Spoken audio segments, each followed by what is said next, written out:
Hi all, this is Param. In this video we will see the condition phase. Okay, of course in this playlist we are discussing about the watcher, and we have discussed already what is the purpose of watcher, okay, why this feature has been introduced, okay, and how it works and some of the technical components of watchers, everything we have discussed already. Of course every watcher will have or may have 5 phases. Among the 5 phases, trigger phase is a very mandatory one. So, okay, rest of the all 4 phases is optional. So, obviously we have created separate separate video on the trigger. Okay, now we will see in the condition. Okay. Okay. Before to look into the conditions, okay, I forgot to tell you something about the trigger. Okay, so what is now? Usually our node, what will happen to the trigger interdependent scheduler, right? So scheduler will track the timestamp, right? Okay. Though scheduler is depend on local timestamp only, okay, that is dependent on the local timestamp only. Okay, so if your clusters spread across the more than spread across the region or different time zone, okay, you should be use some appropriate time service. That's what they're saying. I don't know, even they're saying some NPS is there, okay, kind of. Okay, time based services are there. Okay, second thing, as of the trigger as of now, so why we are having trigger and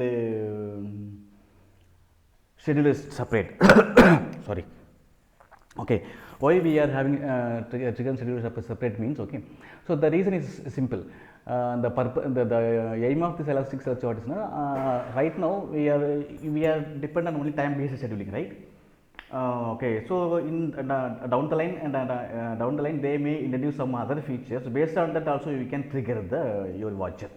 Say for example some condition occurred or some down something or new node has been added. Okay, something like this. Okay, so as of now it is time based schedule only. It is there. Okay, so not based on any other event. Maybe down the lines we may get. That's why. Okay. But okay, that is one thing. The second thing, so what is as I told you, the timestamp is times used for the tracking. Okay, so that is the timestamp time is utilized the UTC timestamp. Okay, so time zone UTC. So the second thing, it is used in the local timestamps. Okay, if your nodes are spread across the many time zone, then you should use the time services are called kind of NTP. Okay, I don't know exactly what is NTP. Okay, then now we will see the conditions. Okay, so conditions, the purpose of the condition is not obviously the output of this condition must be true, so sorry, false, either one, boolean, right? So the output of the condition must be a boolean, so it may be true or false. Okay, so if it is true, the action will be executed. That's it. Okay, so the to execute action or action has to be executed or not, it is decided by the condition. Okay, first thing. Second thing, actions we can define the watcher level or action level. Sorry, action level. Yes. What I'm saying? No. Conditions. Yes, conditions can be defined. There are two scopes. That's what I'm saying. Nothing. Okay. Scopes are two. Okay. Okay. So similarly, transformers. Okay. It is there. Okay. Fine. Yes. Okay. We can define the conditions in watcher level or at the action level, but mostly I used only in the watcher level only. Till now I don't need any such a requirement. Okay, but if you want to say, for example, you have a list of actions. Okay, for sometimes if it is based on your environment, for some environment you need only mail notification, or some of the environment you need create a ticket, or some environment you need to index something, right now, or based on the criticality. Let's say if, for the critical use critical bugs, it has to be it has to be logged. So just a warning, just a mail is enough. So if you have that kind of requirement, then you can write the condition within the action scope instead of watcher level. Okay, okay, done. That's all about the high level. Okay, now what are the different options are there? Okay, what are the different options are there? So let's start with always. Okay, always is very simple. So, okay, it is 1 second. Okay, always is very simple one. So it will be executed. Okay, so actions will be always executed. You know, it is always true. In fact, okay, it is always true. Second thing one is it is a default one.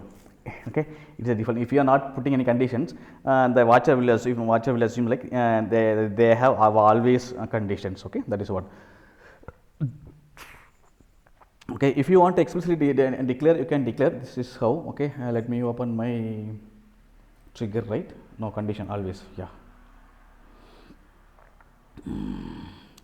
So okay, if you want to explicitly design, so this is declare. This is how we have to do. Always then empty JSON object. Okay, then never. Okay, it is opposite, slight opposite. Okay, it never execute your actions. Okay, then why we need then? Okay, you know that is the question, right? So that's what even I had the same questions. Okay, so that's why I want to tell you. Okay, so what is a never? What it will create the history. Though your actions not able to attend, sorry, not able to not able to execute action, but still that watcher record is created in the watcher history. That is what impact of never. Okay.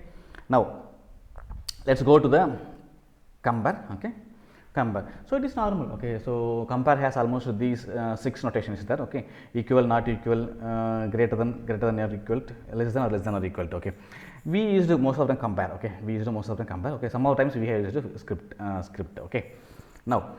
So what is now in the compare, you can use that context variable obviously. Now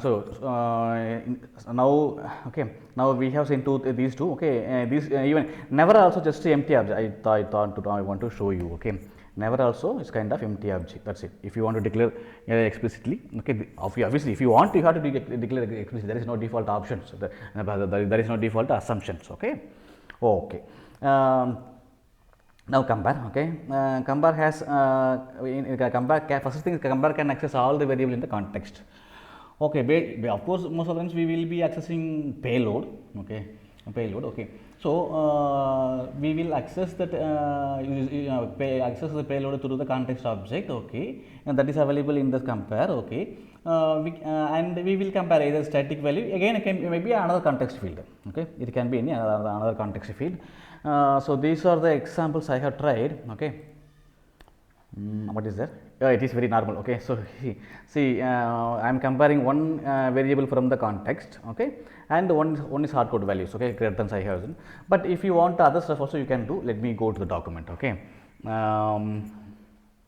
because of I don't want try all those stuff, so that's why. Okay, good. So this is you have seen. Okay, yes, time also you can use. Okay, yeah, we have used many other times. Okay, here see in both the things we are using that what context variables. This is one context variable, this is one context variable. So we are checking it's not equal. That's it. Okay. Okay. Yes, if you have array. Okay, let's say if you want to check with the packets. Okay, aggregation will give us a packet, right? At least 0 or 0 or 1 or something, whatever it is, it will be array, right? In aggregation packet. So if you want to access by a particular specific index, you can do a specific index like this. Okay, but if you want to walk through all the element, you have to go for scripting. There is no option, sir.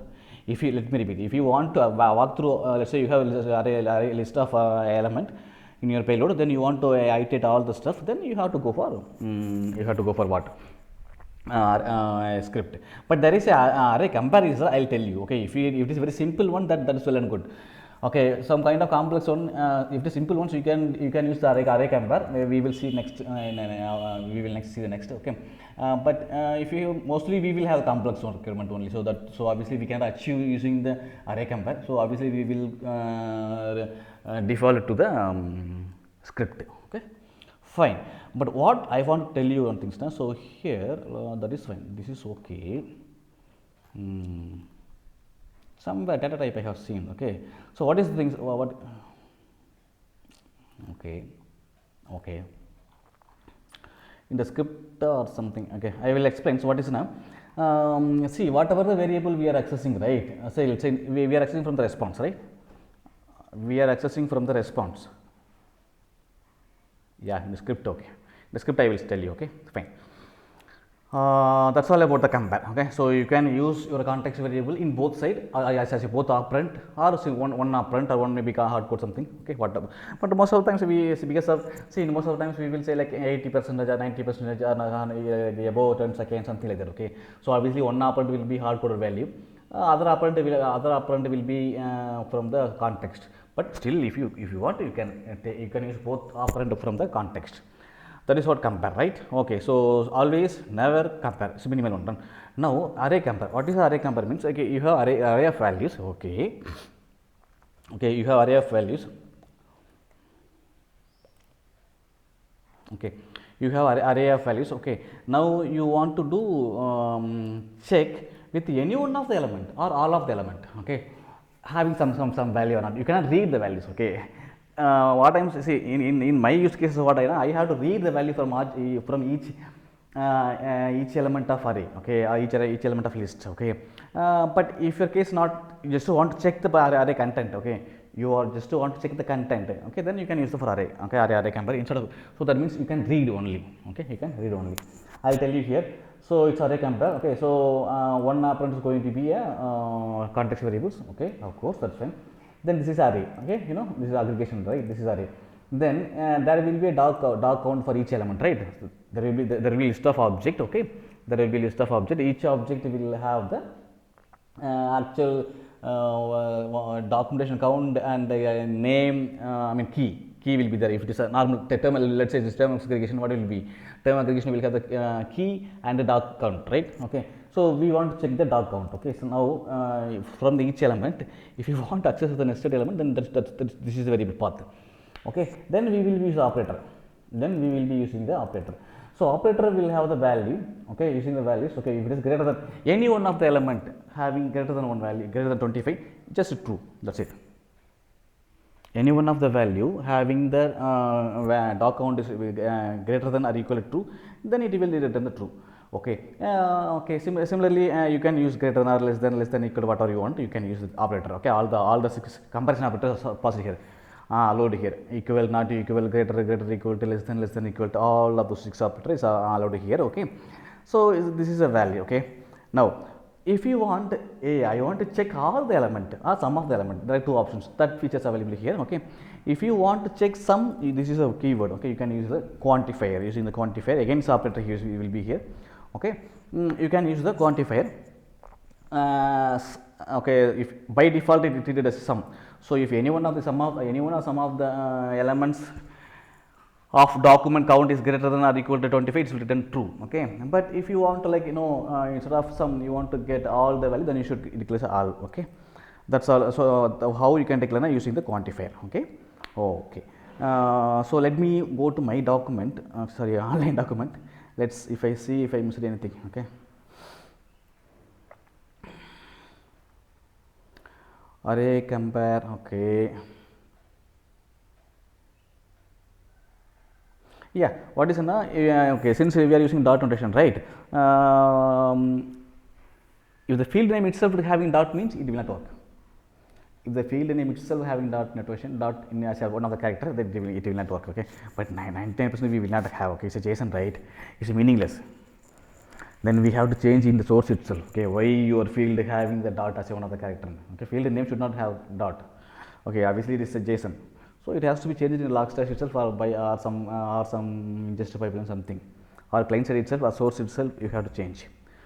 But still, if it is coming, it will not work. Okay, that is what it's a array path. It's a path if you want specific.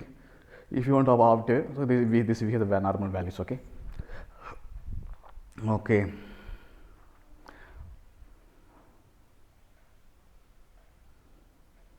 Okay, that's all about the compare array.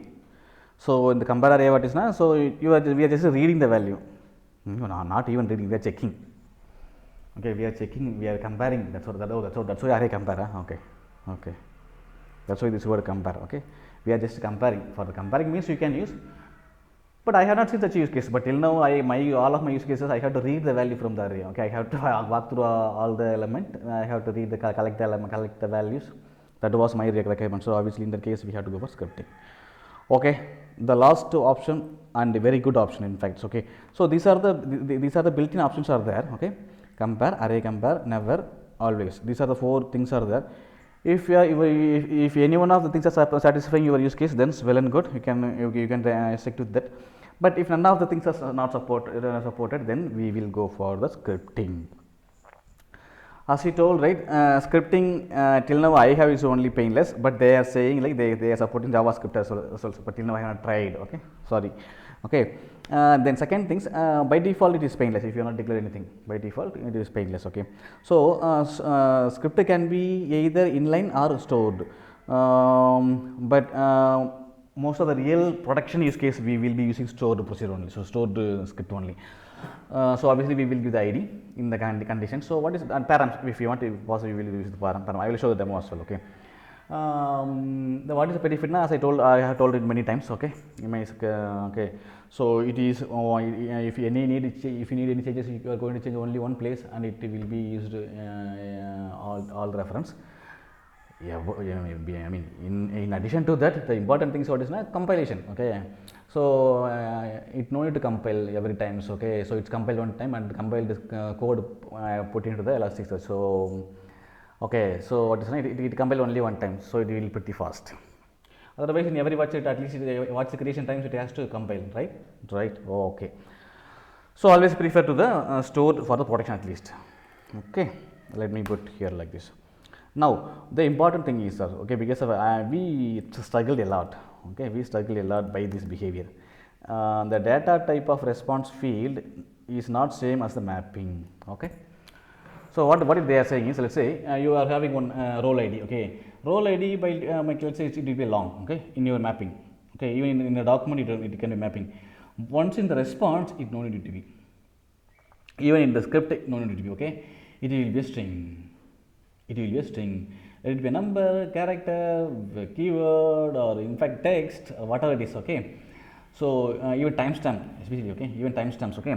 So everything will be the string. So explicitly, you have if it is date, of course you have to typecast before to the typecast before to the comparisons. Okay. I will show the some of the stuff. Okay. This is a script one. Okay, I think all the script is there. Okay, it's a very simple one. Okay, conditions script is very straightforward. Okay, even I have not used the object. Straight away simple value itself I have concluded that written true. Okay, here we will have object. Okay, this is a formal one. Okay, so script is an object. Okay, source this is what. Okay, and the language is painless. And the params. Okay, so for the script it will use param is the result. Okay, this value is ready here. Okay, obviously. Okay, where you can see the effectively params now if you are using stored script. Okay, but this is for inline script param may not be effective. Yes, I agree. Okay, instead of putting away you can directly itself. That's how you can check. You can ask, no problem. Okay, but the param is really useful for the stored script. Okay. So this is a formal. Okay, it will be a script. So inside of the condition, inside of the script, you will see if source actual your code. It may be single line or multi line. If it is multi line, we will be using triple double quote, right? Okay, so if it is triple double quote, you can't execute it using the Postman. So you have to go for your dev console only. Yeah, dev tools. Okay, given a dev tools only options. Okay. But but I have searched in the internet. Okay, even some of the plugins, what is a plugin on Chrome, and some of the stuff tools also available to work with your Elasticsearch to the query. But none of the things is matured. I checked. Okay, none of the things is not that much matured. But some of the things are really good. Okay, some of the things are really good. We cannot deny that. But it is not mature, I would say. There are 4 to 5 tools are there. Some tools are available as a plugin, some tools are available as a web page itself, some tools are available as a text application. Okay, I tried all those. So though you can find some of the tools in the internet itself. You can find. Okay. So let's say why I am saying this to now. Let's say sometimes I hesitate to open the dev tools. Okay, because I had to open the URL, username, password, then navigate to dev tools. Okay, all the things I had to do, right? So like in the Postman, I don't know it. Okay, I just open the Postman, run the query, I'll see the output. That's it, right? Similarly, I was looking like to execute the query in the triple quote. Okay, or specialized queries. Okay, So that's how I searched. Okay, there are 4 or 5 tools are there for to work with the Elasticsearch, but none of them are not mature that much. Okay, it's up to you. Okay, okay, okay. Then, if it is stored script, okay, here we are using a stored script. Okay, so script, this is my script ID. Okay, if I want, I can use the param. I think there is no param here. Okay, then what is this one? Yeah, against. Okay, so here you can using this, of course, script can access all the variables. Okay, it can access all the variables. Okay, so it has both. In one side is context variables, another thing is parameters. Okay, but you can, if you want, you can have the hardcode value also, no problem. Okay, okay. So these are the things about the script. Okay, let me go to the document. If I miss some things, I will cover here itself, because I should not, because I want to cover every fact. That is my note things. Okay, let's complete. Okay. Yes, okay, by default, okay, by default we are using Painless. If you want, you can use the Mustache and expression language also, but the thing is, that is limited. Okay, so okay, that's what. So Mustache and expression, if you want to know about what is Mustache, what is expression, you can check my script playlist. Okay, in that I have explained. Okay, so if you want, you can use this, but it is very limited. Okay. Okay, okay, yeah, you can see that is JavaScript, but I don't know. Till now I haven't used. Okay, till now I haven't used. Okay, if you, so you can see that, right? It's JavaScript object. Param is JavaScript object. Okay, that's right. Okay. Yeah, that's what. Okay, so I told you that native data type is not retrieved in the response types. It will be string. If it is a time now, you have to parse your timestamp, then do the comparisons. Okay, that's how you have to do. Okay, otherwise it will not. Okay.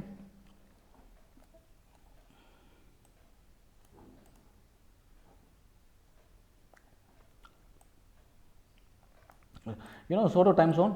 Okay, if you come from Java, you can understand what is a pseudo. It is very good third-party API. Okay, they are taking care of while parsing. I mean, while formatting, right? So from string to data type, we will convert, right?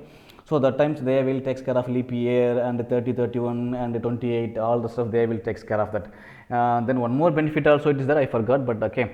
That is what pseudo time library in Java. Okay, many of the product which is running in Java, okay, they adapt to this pseudo API. Okay, pseudo library. It's a technical term, technical library. You don't need to worry about it. Okay, completely you don't need to worry about it. But here we are using pseudo time zone. Okay, okay. That's all. Okay, so I have told you what are the available variables are there, what are the available variables are there in the context. So that's what they have explained here. I think that's all about the conditions. Okay, now you understand, right? What is the importance of condition to just for action, whether action needed to be executed or not. That is the case. Okay, so it can be 2 scopes. Okay, either watcher level or it can be action levels, right? Okay, that is fine. So always never simple, but site opposite. Compare is normal use case we will use for simple things. But if you want to compare again array, then you can use any one or all of the stuff. But if none of the stuff satisfy you, then you can go for script. So script can be inline or stored. Sorry, stored, yes. But there are two. There are many types of Painless, JavaScript, and what are they? Mustache, and expression. Okay. I hope Painless is a good one. Okay, Painless is a good one. It's because it is designed only for Elasticsearch environment. Okay, as they said, Mustache and expressions are limited features. But if you are good in JavaScript, you can use JavaScript as well. So, okay, it's up to you. Okay, no one going to stop you. Okay, that's all about this content. That's all about this video. Okay, I hope you like this content. Thank you. Thanks for watching. If you like the video, please leave your comment. Okay, subscribe my channel, share with your friends. Thank you.